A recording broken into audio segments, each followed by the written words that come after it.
Vamos a estudiar en esta oportunidad el derecho a la huelga. La huelga es un instrumento que usaron los trabajadores y usan los trabajadores desde el comienzo en que apareció el sistema capitalista de producción. Recordemos, la revolución industrial entre 1760 y 1860 generó unas formas productivas nuevas. Esas formas productivas nuevas, en Inglaterra principalmente, sacaron a las gentes del campo, de la producción agraria feudal, y la llevaron a las nacientes fábricas. Con esto se generaron unas condiciones de trabajo, unas condiciones sociales nuevas. Los trabajadores al comienzo la emprendieron contra las máquinas, porque consideraban que esas máquinas nuevas, la máquina de vapor y todas las herramientas que se habían desarrollado en ese periodo de la revolución industrial, eran los culpables de sus miserias. Indudablemente, por aquella época no había ningún tipo de regulación.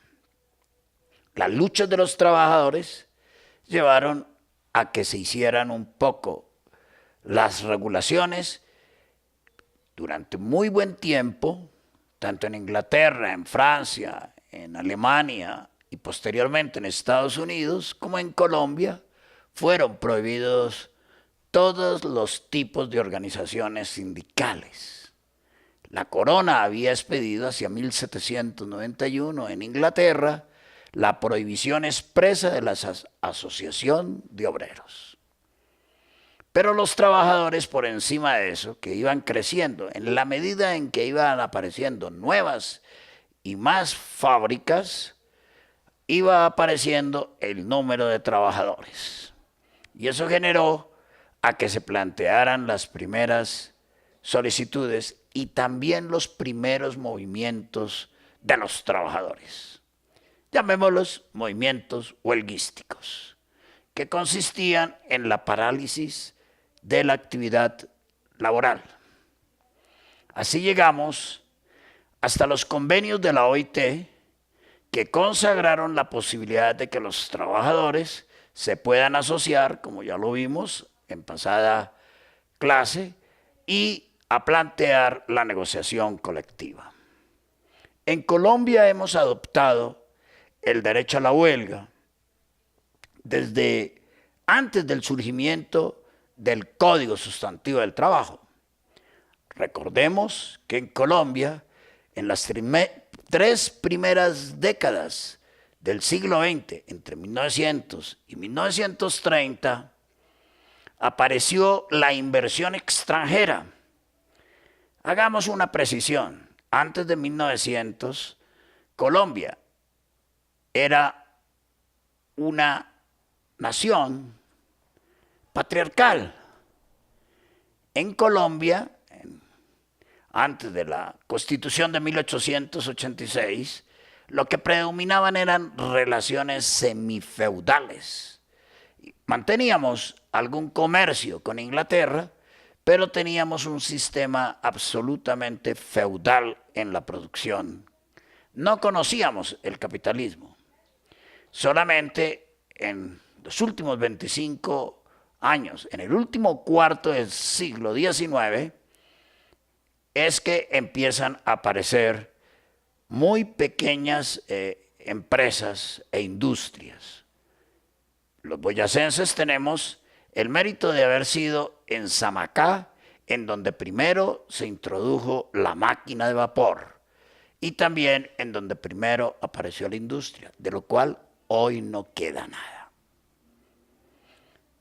Pero fue gracias a la inversión extranjera, o mejor, como producto de la inversión extranjera, en el petróleo, en la industria bananera, en las vías ferroviarias, en la navegación del río Magdalena, en los transportes de Bogotá, en donde surgió realmente el movimiento obrero y el movimiento sindical.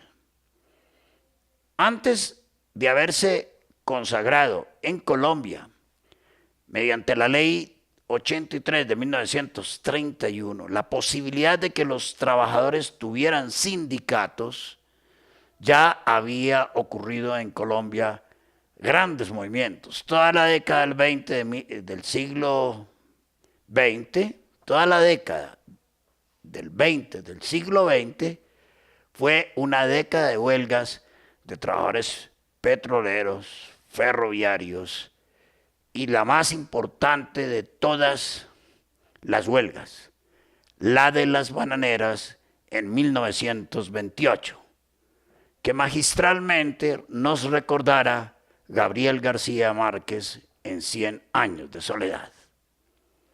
Primero fueron las huelgas y luego vinieron las restricciones legales para impedir el pleno ejercicio de la huelga. Con la expedición del Código Sustantivo del Trabajo ya se estableció una reglamentación sobre todas las normas laborales, incluidas las normas laborales de derecho laboral colectivo, en particular las normas de la huelga. Dijimos también en clase anterior que la Constitución del 91 constituyó un gran avance en materia laboral. Se constitucionalizó el derecho al trabajo y muy buena parte del derecho laboral. En particular, el derecho laboral colectivo. Recuerden ustedes, el artículo 39, el artículo 55 y el artículo 56, todos de la Constitución colombiana, consagraron las instituciones básicas del derecho laboral colectivo. El 39, el derecho de asociación. El 55, el derecho de negociación colectiva. Y el 56, que vamos a estudiar hoy, el derecho a la huelga. El artículo 56 de la Constitución Política consagra la posibilidad de que los trabajadores colombianos realicen huelga. Dos elementos esenciales tiene este derecho: el de la posibilidad de la huelga y el de ordenar que mediante una ley se cree una comisión permanente de concertación de políticas salariales y laborales. Vamos entonces a estudiar cuáles son los elementos de la huelga. La jurisprudencia de la Corte Constitucional nos ha dado grandes elementos sobre lo que es la huelga. Empecemos por definir, como la define el Código Sustantivo del Trabajo, que la huelga es la suspensión colectiva, pacífica y temporal del trabajo. ¿Qué quiere decir esto? Quiere decir que es el derecho que tienen los trabajadores a suspender temporalmente. El Código posteriormente estableció una serie de normas que hoy permiten que la huelga tenga un máximo de tiempo de realización hasta de 60 días. Entonces, es una suspensión temporal. No es indefinida. Es en la legislación colombiana con un término de duración máximo de 60 días. Pero es además pacífica. No puede ser la suspensión violenta.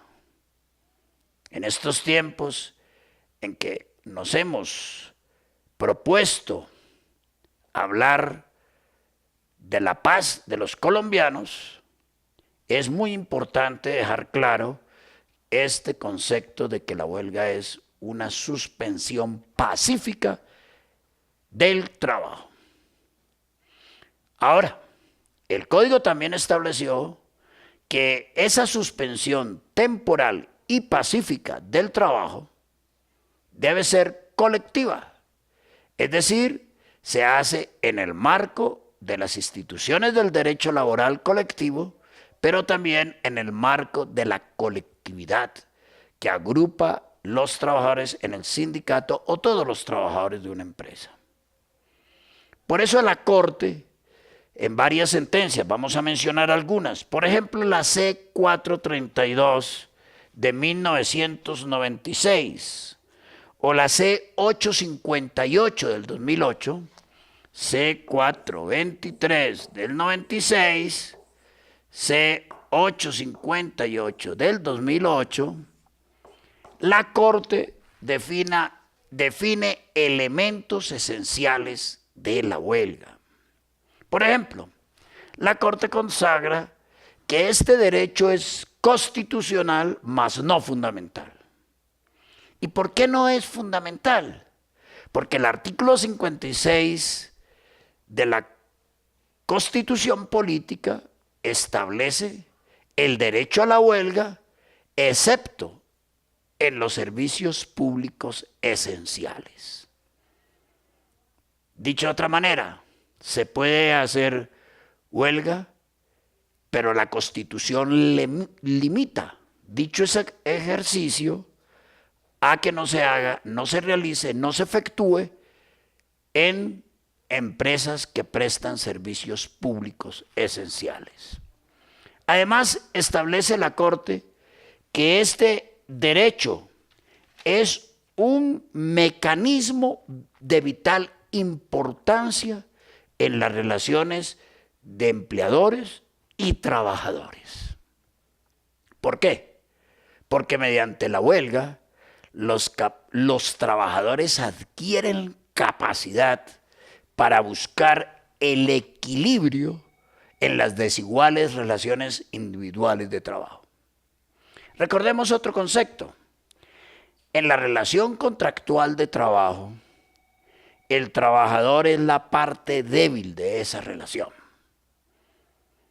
Y por consiguiente, por el poder subordinante que tiene el empleador, está sometido a las disposiciones salariales, laborales, de tiempo, modo y cantidad de trabajo. ¿Cómo se busca el equilibrio? Desde las tesis marxistas hasta las tesis de la Iglesia Católica en la encíclica Rerum Novarum en el siglo XIX, se estableció claramente que la fuerza de los trabajadores debía permitir buscar ese desequilibrio. El capitalismo empezó acumulando grandes riquezas, se fortaleció, se desarrolló acumulando grandes riquezas. Pero la población productora de la riqueza, los trabajadores, carecían de las condiciones más elementales en cuanto a jornada de trabajo, en cuanto a ingresos, en cuanto a condiciones dignas de vida. Por eso, los trabajadores encontraron en la suspensión colectiva del trabajo, es decir, en la huelga, un mecanismo muy importante para poder equilibrar ese desajuste económico que existía en la relación individualmente hablando. Además de eso, la misma sentencia de la Corte, la C-423 del 96, estableció que era un medio legítimo para buscar esa dignificación y ese equilibrio que requieren los trabajadores. Ahora, la Corte ha venido profundizando cuáles son, en la C-858 del 2008, cuáles son los fines de ese derecho, de ese instrumento que es la huelga. Y descubrió la Corte, analizó la Corte, estableció la Corte que hay tres tipos de reivindicaciones que hoy, a la luz de los convenios internacionales de la OIT, de las recomendaciones del Comité de Libertad Sindical de la OIT, son los que generan este tipo de conflicto laboral. Primero, las reivindicaciones de orden sindical, que buscan que se materialice los derechos sindicales, que busca que se garanticen esos derechos sindicales, que busca que esos derechos sindicales se propaguen, se extiendan, cobijen a muchos sectores de trabajadores. Entonces, el primer tipo de reivindicaciones y de aspiraciones de los trabajadores son las aspiraciones que tienen que ver con las reivindicaciones sindicales. El segundo tipo son las reivindicaciones laborales, que tiene que ver, por ejemplo, con las condiciones salariales, de seguridad, con las condiciones de trabajo de los trabajadores. Es el más común de las reivindicaciones. Durante algún tiempo predominó en la jurisprudencia colombiana y en el mismo Código Sustantivo del Trabajo la limitación de las reivindicaciones y de los conflictos de los trabajadores a las reivindicaciones meramente salariales. Pero la Corte, al declarar inexequible la expresión salariales, contemplada en el artículo 429 del Código Sustantivo del Trabajo, amplió el concepto. Y hoy no solamente se entiende por reivindicaciones legítimas de los trabajadores las meramente salariales, sino todas las que tienen que ver con su entorno laboral, con sus condiciones de trabajo, con su seguridad en el trabajo, con la dignificación del trabajo, como ya lo hemos dicho en anterior oportunidad, que es el trabajo un principio fundante del Estado colombiano. Segundo grupo de reivindicaciones, entonces, las reivindicaciones laborales. Y tercero tipo de reivindicaciones, las reivindicaciones de orden político. ¿Sí? La huelga es un mecanismo para obtener reivindicaciones de orden político. Desde el artículo 103 de la Constitución Política, que estableció los mecanismos de participación y estableció que las organizaciones sociales pueden participar en actividades políticas, y en el 107 de la Constitución Política, hasta la declaratoria de inexequibilidad de esa prohibición que constaba en el Código Sustantivo del Trabajo, hoy los trabajadores pueden presentar reivindicaciones políticas.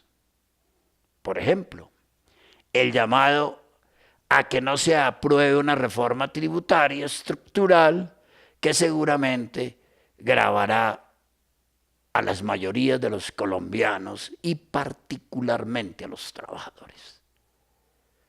Esto nos hace pensar que hay un mecanismo para enfrentar, comillas, las políticas neoliberales del Estado.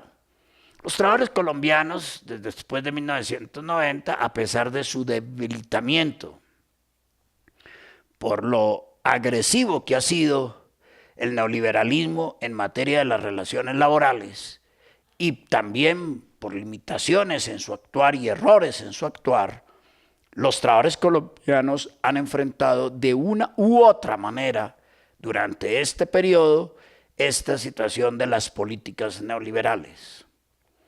Algún autor que llama a esto la deconstrucción del derecho laboral ha avisorado que inevitablemente esto tenderá a volverse a equilibrar con la movilización y la lucha de los trabajadores. Y dentro de eso, el mecanismo de la huelga es un mecanismo muy importante, un mecanismo vital para la consecución de estos desarrollos. Hemos aclarado que la huelga es un derecho de los trabajadores, un derecho constitucional, un derecho no fundamental, que tiene dos tipos de restricciones. Una primera restricción es porque está terminantemente prohibida la huelga en los servicios públicos esenciales. Y una segunda restricción es porque está prohibida en determinadas actividades. Pero además de eso, para realizar la huelga debe seguirse un procedimiento. El procedimiento establecido en el Código Sustantivo del Trabajo. Insisto, en la sentencia C858 del 2008, la Corte Constitucional, al interpretar el Código Sustantivo del Trabajo, particularmente el artículo 450, estableció que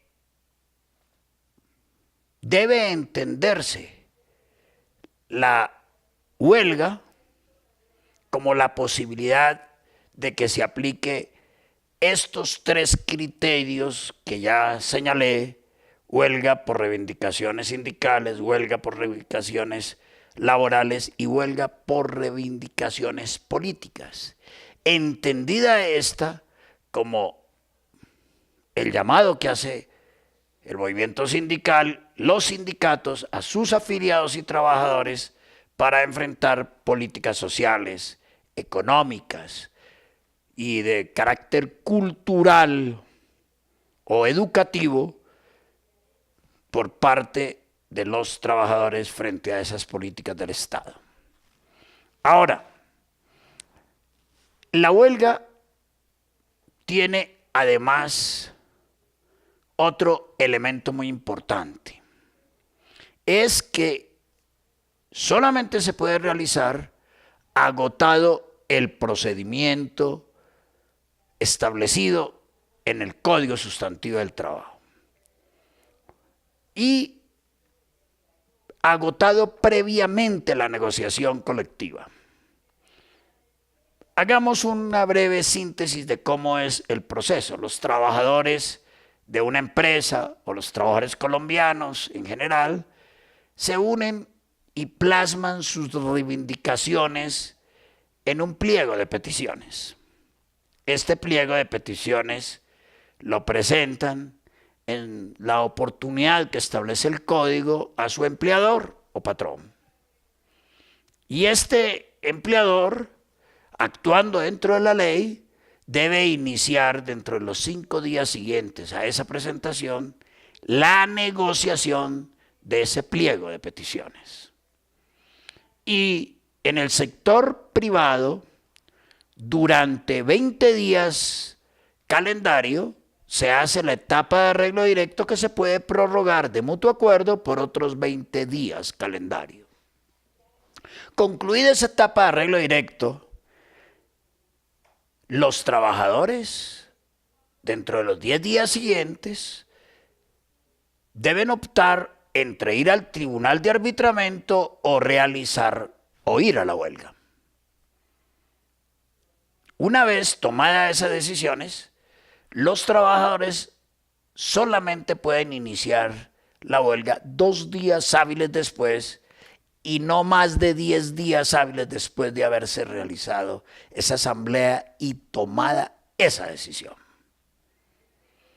Ese procedimiento es importantísimo porque legitima el derecho a la huelga. Insisto, son 2 restricciones. Está terminante y expresamente prohibido en los servicios públicos esenciales y exige que se ciña su ejercicio al procedimiento establecido en el Código Sustantivo del Trabajo. Es decir, que se cumpla estos términos que el legislador en su potestad legislativa estableció y sigue vigente. Esas 2 restricciones es lo que determina el real alcance del derecho a la huelga. ¿Hasta dónde se puede ir la huelga? El Código 430 del Código Sustantivo del Trabajo estableció la prohibición de la huelga en determinados servicios. Por ejemplo, en el sector financiero, por ejemplo, en el transporte, por ejemplo, en lo que tiene que ver con la conducción, extracción, conducción de combustibles cuando estos son para el provisionamiento nacional. En esos sectores está prohibida la huelga por el Código Sustantivo del Trabajo. Y siempre ha habido una tensión en estos sectores para la realización de la huelga. También el Código, en ese artículo 430, prohíbe el ejercicio de la huelga en las ramas del poder público. Dicho de otra manera, la huelga en Colombia está bastante limitada. Su ejercicio queda reducido para determinados sectores. Esto porque, como ya lo dije, primero surgieron las huelgas de los trabajadores y luego la legislación, y realmente la legislación, para decirlo con el maestro Marcel Silva Romero en su libro Flujos y Reflujos, se trataba era de constreñir el pleno ejercicio de la huelga. Superadas estas dos restricciones, debemos señalar igualmente que los alcances de la huelga surgen de una concepción que la OIT estableció desde hace buen rato, que es la clasificación de los conflictos laborales. Ha dividido la OIT, y así lo ha aceptado la jurisprudencia y la doctrina colombiana, los conflictos de los trabajadores en dos tipos de conflictos: los conflictos jurídicos y los conflictos económicos. ¿Qué son conflictos jurídicos? Conflictos jurídicos son aquellos que se refieren al alcance o interpretación de una norma preexistente. Es decir, de una norma que ya existe en la convención, en el laudo, en el pacto, en el código, en el reglamento interno de trabajo o en el contrato individual de trabajo. A eso llamamos conflicto jurídico, el que versa, insisto, sobre el alcance e interpretación de una norma que ya existe. Ahora, el segundo tipo de conflictos laborales son los conflictos económicos.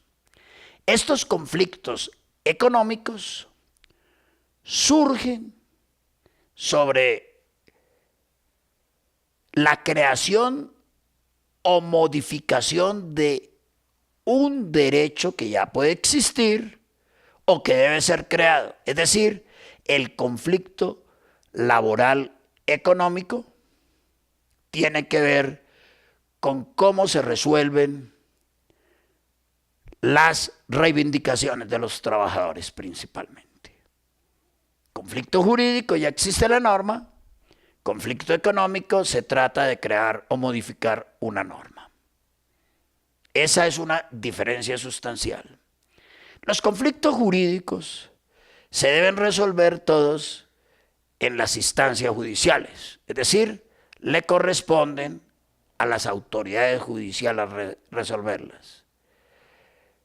En cambio, los conflictos económicos se deben resolver por ese procedimiento que hemos señalado, establecido en la parte colectiva del Código Sustantivo del Trabajo.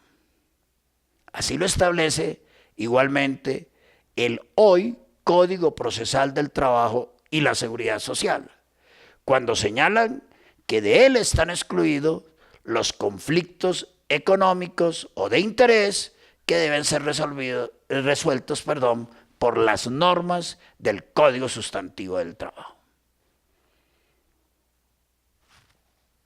De la huelga podemos también decir que entre sus restricciones y prohibiciones existe lo que el Código llama cese colectivo ilegal del trabajo, que lo conocemos coloquialmente con el nombre de paro.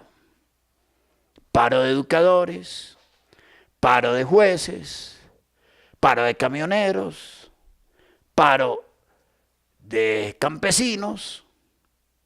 El paro es la suspensión colectiva, de hecho, ilegal, de las actividades productivas de un grupo de trabajadores.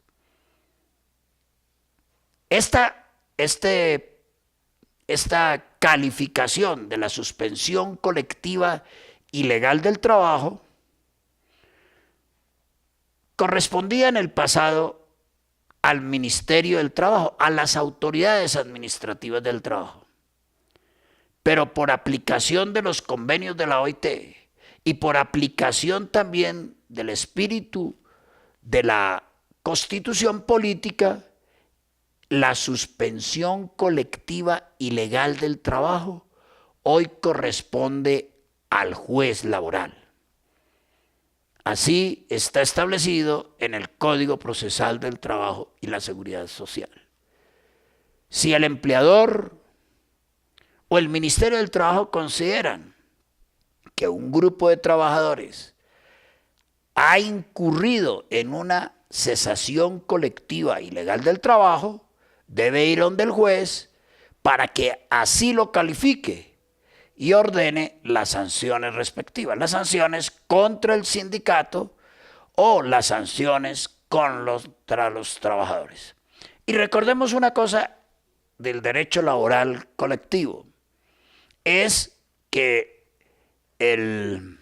esta suspensión colectiva ilegal, una vez declarada y decretada por el juez, permite al empleador, sin más procedimientos, la terminación unilateral de los contratos de trabajo de los dirigentes sindicales y de los trabajadores que hayan participado en esa suspensión colectiva ilegal. Una manera de proteger la legalidad del derecho a la huelga.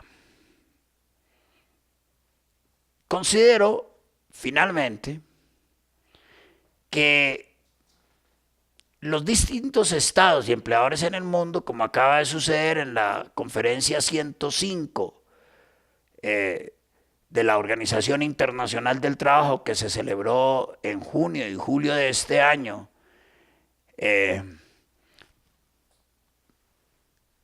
han impedido, por decirlo claramente, empleadores y estados, que se llegue a la consagración como derecho fundamental del trabajo, la realización de la huelga. Obviamente, hay intereses económicos, políticos, de las grandes multinacionales, de las grandes corporaciones, en medio de la globalización, cuando pareciera ser que instituciones básicas del derecho laboral quedan en cuestionamiento y en desmonte, ha surgido el reclamo de millones de trabajadores agrupados en distinto tipo de organizaciones sindicales de que se consagre el derecho a la huelga como un derecho fundamental para los trabajadores. Un tema en profunda discusión. Seguramente muchos de ustedes, queridos estudiantes, no compartían este punto de vista.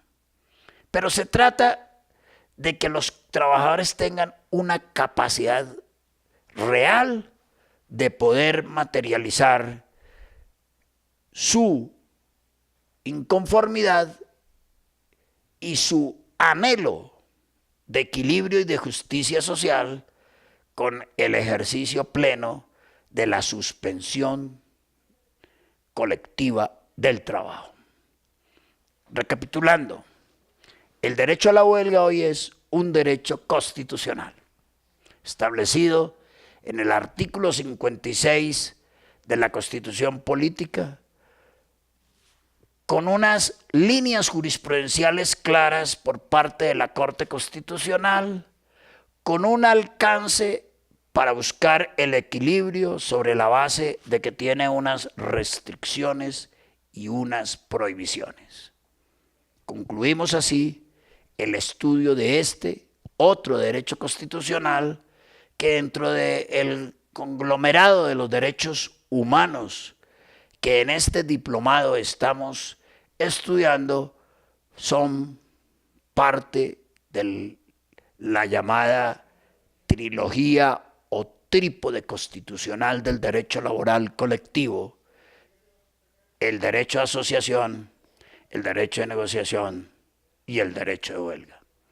Espero que con estas breves precisiones hayamos podido cumplir la meta, el objetivo de dejar claro los alcances de este importante mecanismo de equilibrio y medio de dignidad de los trabajadores. Debo precisar también el concepto de servicio público esencial. El artículo 56 de la Constitución nos remite a que se puede realizar la huelga excepto en los servicios públicos esenciales. Y entonces ha surgido una discusión de qué es servicio público esencial.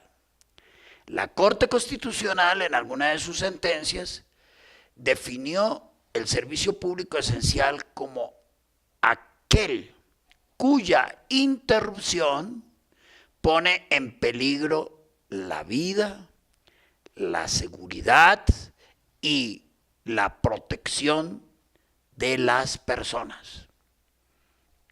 Y la salud, obviamente. Vida, protección, seguridad y salud de las personas.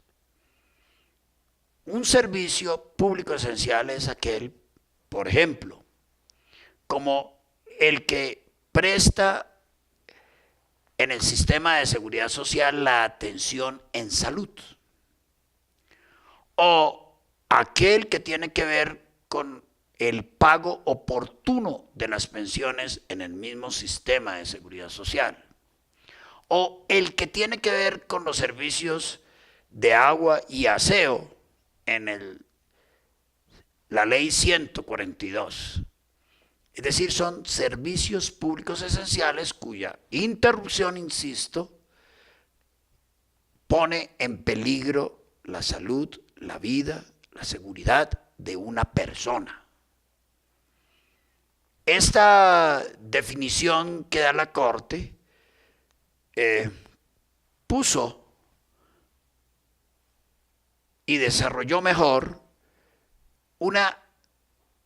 puso término y desarrolló mejor un aspecto que la ley había dejado ambiguo. Hoy es muy claro que es un servicio público esencial. Y este punto es vital para entender en dónde se puede hacer huelga y en dónde no se puede hacer huelga. Debo llamar también la atención, en este sentido, que hay una gran discusión en el sector público. Ya dije que estaba prohibida la huelga en los servicios públicos esenciales y también en las ramas del poder público. Pero son los servidores públicos, particularmente los educadores, los jueces, los que tienen mayor capacidad organizativa y también más fuerza sindical y política para plantear sus reivindicaciones. Y así, en uno de los conglomerados de trabajadores en donde más se producen paros, porque está prohibida la huelga, es el paro de educadores y el paro de jueces, que, sea bueno decirlo, ha llevado a cuestionar las políticas laborales y administrativas del Estado frente a este grupo de conglomerados.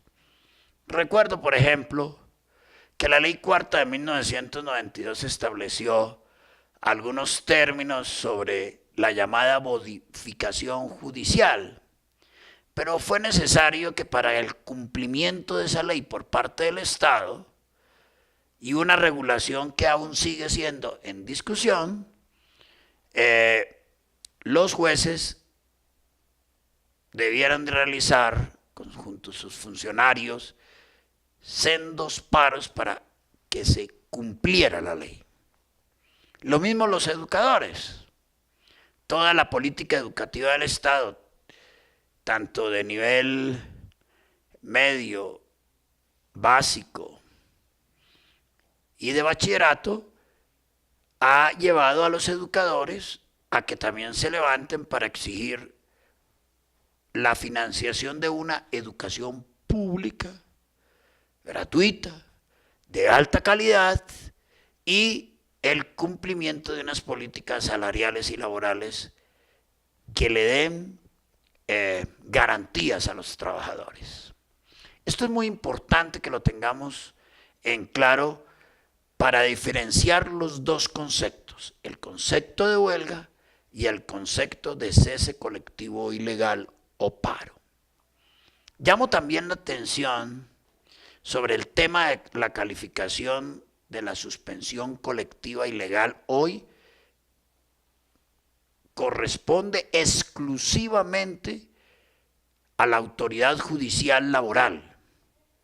Por eso, el empleador o el Ministerio del Trabajo que deseen adelantar la solicitud de calificación de suspensión colectiva ilegal del trabajo, lo deben hacer ante el tribunal, ante la sala laboral del Tribunal Superior del Distrito respectivo, en primera instancia, y en segunda instancia, ante la sala laboral de la Corte Suprema de Justicia. Sala de Casación Laboral, Corte Suprema de Justicia, segunda instancia, primera instancia, Sala Laboral del Tribunal Superior del Distrito Judicial respectivo, en donde se produjo esa suspensión colectiva ilegal del trabajo. Insisto, la huelga es hoy un derecho constitucional. Amplios sectores están reclamando que se consagre como un derecho esencial y vital en las legislaciones y en los convenios de la OIT. Abrimos un compás de materialización de los derechos esenciales de los trabajadores que hemos explicado en esta parte del diplomado. Repito, se suman en tres grandes instituciones: el derecho de asociación y libertad sindical, el derecho de negociación y el derecho de huelga. Muchas gracias.